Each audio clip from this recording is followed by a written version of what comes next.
Hay un lugar en México donde los muñecos se mueven, no en una película, no en una leyenda urbana inventada, en un canal real, accesible en lancha, visitado por turistas, y aún así, nadie que llega ahí sale sin sentir que algo lo observa. Se llama la Isla de las Muñecas. Está ubicada en los canales de Xochimilco, al sur de la Ciudad de México. Y lo que comenzó como el acto desesperado de un hombre solo, se convirtió en uno de los lugares más perturbadores del planeta. Hoy vamos a entrar a esa isla, pero antes de hablar de los muñecos, hay que hablar del hombre. Su nombre era Julián Santana Barrera. Nació en Xochimilco a mediados del siglo XX, en una familia humilde, rodeado de canales y chinampas, esas islas artificiales construidas por los aztecas hace siglos para cultivar alimentos en medio del agua. En algún momento de su vida adulta, Julián tomó una decisión que nadie en su familia terminó de entender del todo. Se alejó, se fue a vivir solo a una chinampa aislada, rodeada de agua por todos lados, sin electricidad, sin compañía, sin más mundo que el sonido del viento entre los árboles y el murmullo del canal. Nadie sabe exactamente por qué eligió esa soledad. Algunos dicen que era un hombre profundamente espiritual. Otros, que cargaba con algo que no podía nombrar. Lo que sí se sabe es lo que encontró una tarde, poco después de llegar a vivir a esa chinampa. Una niña ahogada en el canal. Julián no pudo salvarla. Llegó demasiado tarde. El cuerpo de la pequeña fue encontrado flotando entre las plantas acuáticas, cerca de la orilla de su isla. Nadie reclamó el cuerpo de inmediato. Nadie explicó qué hacía esa niña sola en el canal. Y Julián no pudo olvidarla. Días después, vio algo flotando en el agua. Una muñeca, vieja, sucia, con el cabello enredado y un ojo que ya no cerraba del todo. Julián la sacó del canal y en lugar de descartarla, la colgó en un árbol de su chinampa. No como decoración, como ofrenda, como una forma de decirle al espíritu de la niña que no estaba sola, que alguien la recordaba. Eso fue solo el principio. Con el paso de los años, Julián comenzó a escuchar cosas. Pasos en la tierra húmeda cuando no había nadie. Susurros que venían del agua en las noches sin viento. Y una sensación que describía siempre de la misma manera.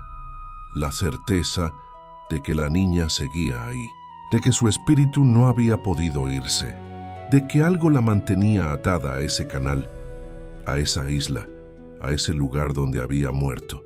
Julián empezó a colgar más muñecas, las buscaba en los canales, las compraba en mercados de segunda mano, las intercambiaba con visitantes ocasionales que comenzaban a acercarse a su isla atraídos por la extraña decoración. No las elegía por su apariencia, las colgaba como llegaban, rotas, sin cabeza, con los ojos abiertos de par en par, con las extremidades arrancadas, con expresiones que el tiempo y la humedad habían convertido en algo difícil de mirar directamente. Decenas primero, luego cientos, eventualmente más de 1000 muñecas colgadas en árboles, paredes, techos y cercas de toda la chinampa.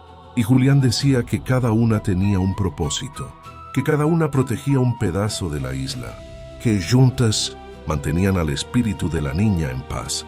Pero los visitantes que comenzaron a llegar a la isla describían algo diferente. Describían muñecas que parecían seguirlos con los ojos, cabezas que encontraban en posiciones distintas a las que recordaban al entrar. Muñecas que en las fotografías aparecían con expresiones diferentes a las que tenían en la realidad.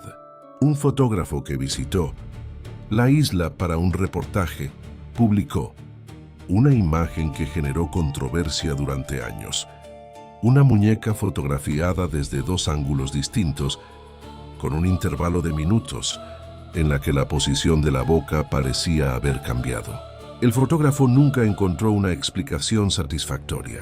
Visitantes de distintos países, sin conocerse entre sí, reportaron la misma experiencia. la sensación de que algo dentro de la isla los miraba. No las muñecas específicamente, algo detrás de las muñecas, algo que usaba los ojos de plástico y tela para observar sin ser visto. Julián vivió solo en esa isla durante más de 50 años. En las últimas décadas de su vida, recibía visitas con frecuencia. Turistas, periodistas, investigadores paranormales. A todos les contaba lo mismo, con la misma calma, perturbadora de alguien que ha aceptado completamente su realidad. La niña estaba ahí. Las muñecas la contenían. Sin ellas, no quería imaginar qué pasaría. Le preguntaban si tenía miedo. Siempre respondía que no, que la niña no era una amenaza, que era solo un alma que no había encontrado el camino. Pero en los últimos años, algo cambió en Julián. Empezó a hablar de voces, no los susurros de siempre. Voces que lo llamaban por su nombre desde el canal. Voces que le pedían que fuera al agua, que lo invitaban, que insistían con una amabilidad que él describía como más inquietante que cualquier amenaza directa. Sus familiares notaron el cambio. Lo visitaban con más frecuencia. Le preguntaban si estaba bien. Él decía que sí, que todo estaba bien, que las voces simplemente querían compañía.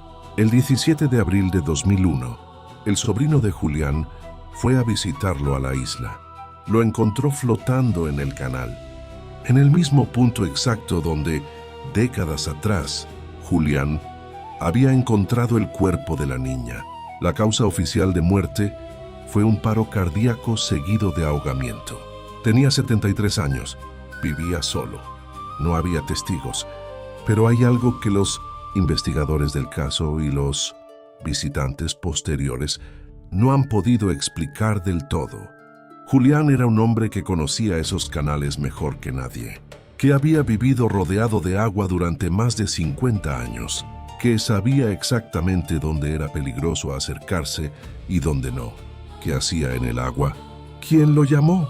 Hoy la isla de las muñecas sigue en pie. La familia de Julián la convirtió en atracción turística. Se puede llegar en lancha desde el embarcadero de Xochimilco. Los guías explican la historia. Los visitantes toman fotografías. Las muñecas siguen ahí, deterioradas por décadas de lluvia, humedad y sol, con los ojos cada vez más abiertos, con las sonrisas cada vez más difíciles de interpretar. Los trabajadores que mantienen la isla dicen que a veces encuentran muñecas en lugares donde no las pusieron, que hay una en particular, la primera que Julián colgó, que parece haberse movido de árbol en árbol a lo largo de los años sin que nadie la haya trasladado, al menos sin que nadie recuerde haberla trasladado. Los turistas siguen llegando. Algunos traen muñecas nuevas como ofrenda, siguiendo la tradición que Julián comenzó. Y esas muñecas se quedan, se integran a la colección, abren los ojos al lado de las otras y la isla las acepta a todas. Hay lugares que absorben lo que ocurre en ellos, el dolor, el miedo, la soledad, la muerte, y lo guardan de una manera que ninguna ciencia ha podido medir del todo, pero que cualquier ser humano sensible puede sentir en cuanto pone un pie en ellos. Julián pasó 50 años en conversación con algo que nadie más podía ver. Y al final fue al agua, al mismo agua donde todo comenzó. Quizás las voces tenían razón. Quizás simplemente querían compañía. Esta fue la leyenda de la isla de las muñecas. Bienvenido a Sombras del Mundo.